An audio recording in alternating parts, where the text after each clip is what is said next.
The deep dive में आपका स्वागत है। आज हम गोता लगा रहे हैं हिंदी साहित्य के एक बहुत ही खास उपन्यास में, मुंशी प्रेमचंद का गबन। हमारे पास एक लेख है, गबन, एक यथार्थवादी गाथा। इसमें कहानी, किरदार और जो प्रेमचंद के संदेश हैं उनका सार है। तो आज हम इसी के जरिए गबन को थोड़ा और गहराई से समझेंगे। देखेंगे कि कैसे छोटी छोटी इच्छाएं हैं, समाज का दबाव है, हालात हैं, ये सब मिलकर किरदारों को एक ऐसे रास्ते पर ले जाते हैं जहां सही गलत की पहचान मुश्किल हो जाती है। बिल्कुल सही कहा आपने। गबन जो 1931 में आया, वो सिर्फ एक कहानी नहीं है। हाँ, वो उस वक्त के भारतीय मध्यम वर्ग का, आप कह सकती हैं, एक आईना है। प्रेमचंद ने इसमें बहुत बारीकी से दिखाया है कि कैसे वो समाज में इज्जत की चाह, दिखावे की आदत, फिर पैसों की तंगी और फिर कैसे ये सब नैतिक गिरावट से जुड़ जाता है। अच्छा। उपन्यास का जो फोकस है वो दो किरदारों पर है, रमानाथ और जालपा। हाँ, मुख्य पात्र। और उनकी जिंदगी के उतार चढ़ाव के जरिए ही प्रेमचंद ने बहुत से मुद्दे उठाए हैं, जैसे दहेज की प्रथा हो गई, दफ्तरों में चलने वाला छोटा मोटा भ्रष्टाचार, इंसान की अपनी कमजोरियां, और वो जो उस वक्त बढ़ रहा था ना, भौतिकवाद, मटीरियलिज्म जैसे कहते हैं। हाँ, मटीरियलिज्म, ये सब इसमें दिखता है। ये उपन्यास दिखाता है कि चमक दमक की चाह कैसे अंदर से खोखला कर सकती है। चलिए तो फिर कहानी की शुरुआत से पकड़ते हैं। इलाहाबाद शहर है, एक आम मध्यम वर्गीय परिवार। हाँ। रमानाथ हमारा नायक, एक सरकारी क्लर्क, आमदनी बहुत ज्यादा नहीं, सीमित। हाँ सीमित, लेकिन सपने हैं, समाज में रुतबा चाहिए, लोग जाने, ये एक इच्छा है उसके अंदर। और फिर है जालपा, रमानाथ की पत्नी, खूबसूरत है, थोड़ी महत्वाकांक्षी भी कह सकते हैं, और उसका एक खास शौक है गहने।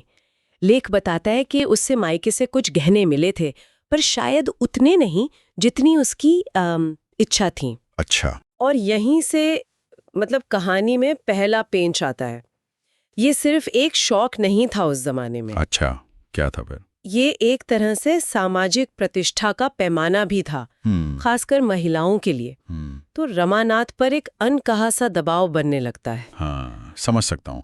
शादी के बाद शुरू में तो सब ठीक रहता होगा, प्यार मोहब्बत। हाँ बिल्कुल। पर धीरे धीरे ये जालपा की गहनों की इच्छा रमानाथ पर बोझ बनने लगती है। वो पत्नी को खुश तो रखना चाहता है, जाहिर है, कौन नहीं चाहता। हाँ, पर वो तनख्वाह और शौक, इसके बीच का फासला बढ़ता जाता है। ये एक अंदरूनी कश्मकश है, प्यार देखें या अपनी जेब देखें। बिल्कुल।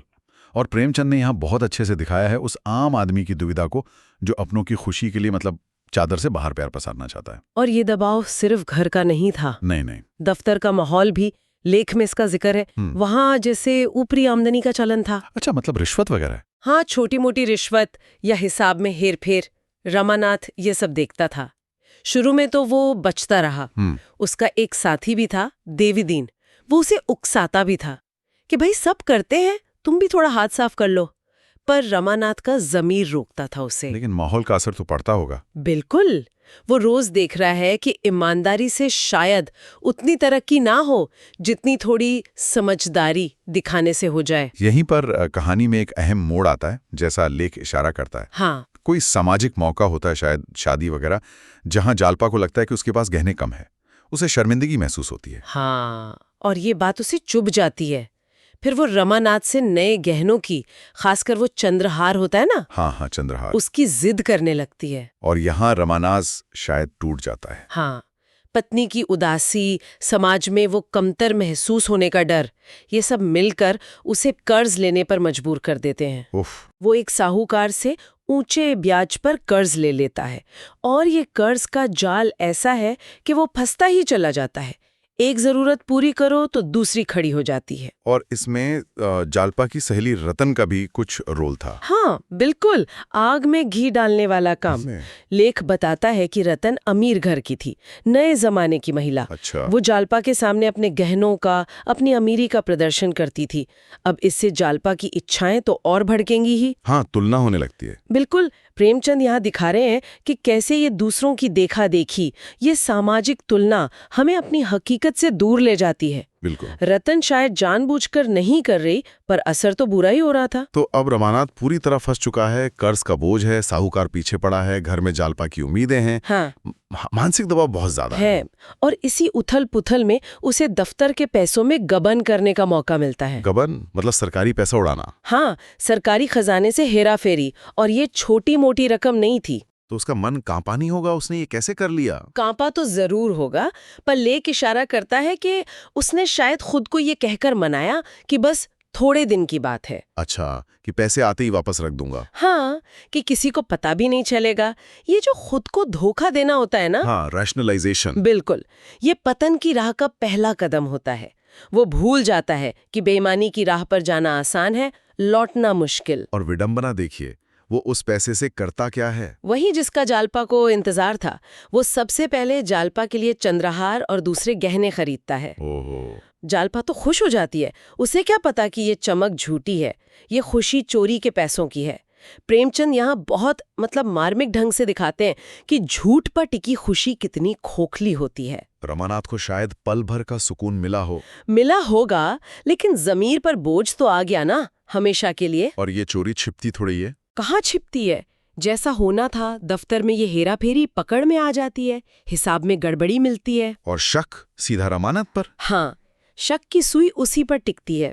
अब रमानाथ घबरा जाता है, डर, शर्म, पकड़े जाने का खौफ। फिर वो और झूठ बोलता होगा। हाँ, और झूठ और उलझाव।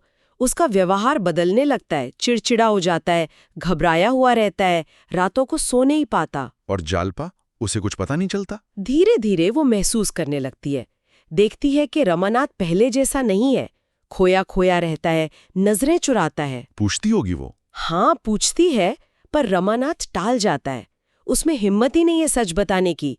उसे डर लगता है कि जालपा नफरत करेगी, छोड़ देगी। ये कम्युनिकेशन गैप रिश्ते को और बिगाड़ता है। बिल्कुल, और जब पूछताछ तेज हो जाती है, मामला गंभीर होने लगता है, तो रमानाथ क्या करता है? भाग जाता है। हाँ, एक ही रास्ता सूझता है, भाग जाओ। वो बिना किसी को बताए जालपा को भी अंधेरे में रखकर इलाहाबाद छोड़कर कलकत्ता भाग जाता है। ये तो कायरता भी है और एक तरह की बेबसी भी। दोनों बातें हैं। कलकत्ता पहुंचकर वो एक गुमनाम सी जिंदगी जीने की कोशिश करता है, छोटे मोटे काम करता है गुजारे के लिए।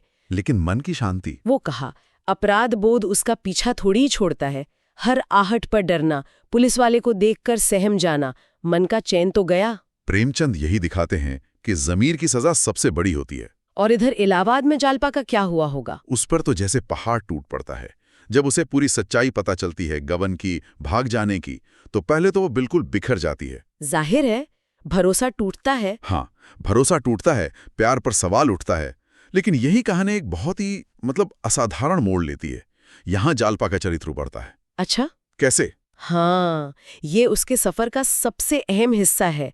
टूटने के बाद वो सोचती है, आत्ममंथन करती है, और उसे ये एहसास होता है क्या? कि इस सब में कहीं ना कहीं उसकी अपनी इच्छाएं, वो गहनों की बेपनाह चाह भी जिम्मेदार थीं। ओहो, ये बहुत बड़ी बात है, अपनी गलती मानना। हाँ, कि उसने रमानाथ पर जो दबाव बनाया, उसी ने उसे इस गलत रास्ते पर धकेला। ये जो आत्मज्ञान है ना, ये उससे कमजोर नहीं बनाता, बल्कि मजबूत बनाता है। ये प्रेमचंद की खासियत है। वो महिला पात्रों को सिर्फ बेचारी नहीं दिखाते, उनमें बदलाव की, ताकत की संभावना दिखाते हैं। बिल्कुल। और ये सिर्फ सोचती नहीं, करती भी है कुछ। हाँ, वो करती है जिसकी कल्पना भी मुश्किल है। वो अपने सारे गहने, जिनके लिए इतना सब हुआ, हाँ, वही गहने, वो उन्हें बेच देती है। कमाल है। क्यों? ताकि रमानाथ का कर्ज चुकाया जा सके, गबन की रकम लौटाई जा सके। ये एक तरह का प्रतीक है, जिस चीज ने भटकाया उसी को त्याग कर वो सही रास्ते पर आती है। और फिर वो रमानाथ को ढूंढने, उसे संभालने के लिए कलकत्ता जाती है। ये सिर्फ पत्नी का फर्ज नहीं है, ये एक इंसान की दूसरे के लिए करुणा भी है। कलकत्ता में कहानी में एक और किरदार आता है ना, कोई वकील। हाँ, जगत सिंह। वो वकील भी हैं और समाज सुधारक भी। उन्हें जब रमानाथ की कहानी पता चलती है तो वो मदद के लिए आगे आते हैं, कानूनी मदद देते हैं। और इसी बीच जालपा रमानाथ को ढूंढ लेती है। हाँ, उनका मिलना बहुत भावुक होता है।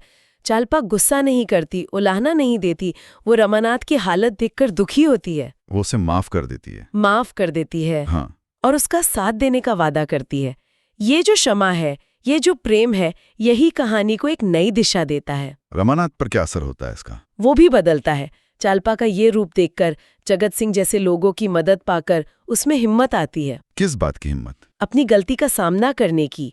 वो पुलिस के सामने सरेंडर कर देता है। अच्छा। लेख बताता है कि मुकदमा चलता है, उसे सजा भी होती है, लेकिन कम होती है। कम क्यों? क्योंकि अदालत देखती है कि उसे पश्चाताप है।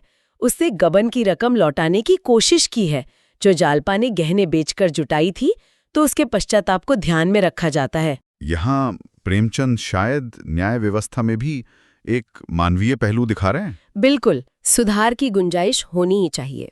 और जालपा का क्या होता है फिर? उसका जीवन तो पूरी तरह बदल जाता है।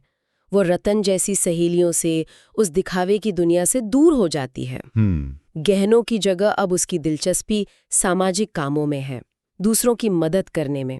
वो एक ज्यादा मैच्योर, समझदार और जिम्मेदार महिला बन जाती है। ये एक बड़ा ट्रांसफॉर्मेशन है। हाँ, और ये सिर्फ उसका अपना बदलाव नहीं, उस समय की महिलाओं के लिए एक नई सोच का प्रतीक भी था। तो उपन्यास का अंत कैसा है? सब ठीक हो जाता है? अंत एक नई शुरुआत दिखाता है। रमानाथ सजा काट कर लौटता है, जालपा उसका इंतजार कर रही है, दोनों मिलकर एक नया जीवन शुरू करते हैं। सादा मगर ईमानदार। उन्होंने अपना सबक सीख लिया। हाँ, सबसे बड़ा सबक कि असली सुख बाहरी चीजों में, गहनों में, दिखावे में नहीं है, बल्कि रिश्तों में, ईमानदारी में, नैतिक मूल्यों में है। बिल्कुल, ये अंत उम्मीद देता है। अगर हम उपन्यास के मुख्य संदेशों को संक्षेप में कहें तो पहला तो यही कि मध्यम वर्ग की जो खोखली महत्वाकांक्षाएं हैं, लोग क्या कहेंगे का डर, वो कितना नुकसान कर सकता है। हाँ। दूसरा, दहेज प्रथा का बोझ। तीसरा, आर्थिक दबाव में एक आम इंसान भी कैसे भ्रष्टाचार की तरफ जा सकता है। चौथा, गलती का एहसास और पश्चाताप से सुधार की संभावना हमेशा रहती है। और पांचवा, जालपा का किरदार। हाँ, सबसे अहम, जालपा के जरिए स्त्री का आत्मबोध, उसकी ताकत और नैतिक चुनाव करने की उसकी क्षमता। और जिस तरह से प्रेमचंद ये सब कहते हैं, उनकी भाषा कमाल की है। एकदम सरल, सीधी। हाँ, कोई भारी शब्द नहीं, लेकिन दिल में उतर जाती है। किरदारों के मन की बातें, समाज की सच्चाई, सब साफ दिखता है। उनकी यथार्थवादी शैली ही इसे इतना सच्चा बनाती है। बिल्कुल। इसीलिए गबन सिर्फ एक उपन्यास नहीं, हिंदी साहित्य का एक, क्या कहते हैं, मील का पत्थर है। हाँ। मध्यम वर्गीय समाज का मनोविज्ञान, उसकी उलझनें इतनी जिंदा लगती हैं पढ़ते हुए, लगता है ये किरदार आसपास ही हैं। तो आज की इस चर्चा से ये साफ है कि गबन, रमानाथ और जालपा के जरिए हमें व्यक्तिगत इच्छाओं, सामाजिक दबावों और नैतिक चुनावों के एक मुश्किल सफर पर ले जाता है। हाँ, गिरने की कहानी भी है और फिर संभलकर उठने की भी। ये हमें आईना दिखाता है, क्योंकि हम सब कहीं ना कहीं इन दबावों से, इन इच्छाओं से जूझते हैं। और इसकी प्रासंगिकता आज भी कम नहीं हुई है, बल्कि शायद बड़ी ही है। कैसे? आज का समाज भी तो देखिए, भौतिकवाद, दिखावा, सोशल स्टेटस की दौड़। हाँ, वो तो है। क्रेडिट कार्ड का कर्ज, लोन लेकर महंगी चीजें खरीदना, सोशल मीडिया पर वो परफेक्ट लाइफ दिखाना, ये सब क्या है? कहीं ना कहीं रमानाथ और जालपा की कहानी तो गूंज रही है। बात तो सही है, जमाना बदल गया, पर इंसान की फितरत और समाज के दबाव शायद वैसे ही हैं। काफी हद तक। चलिए, तो इस गहरी चर्चा को समाप्त करते हुए एक सवाल के साथ छोड़ते हैं। गबन दिखाता है कि पछतावा के बाद सुधार का मौका मिलता है। हाँ, रमानाथ को मिला। लेकिन क्या असल जिंदगी में हमेशा ऐसा होता है? क्या हर पछतावा सुधार तक ले ही जाता है?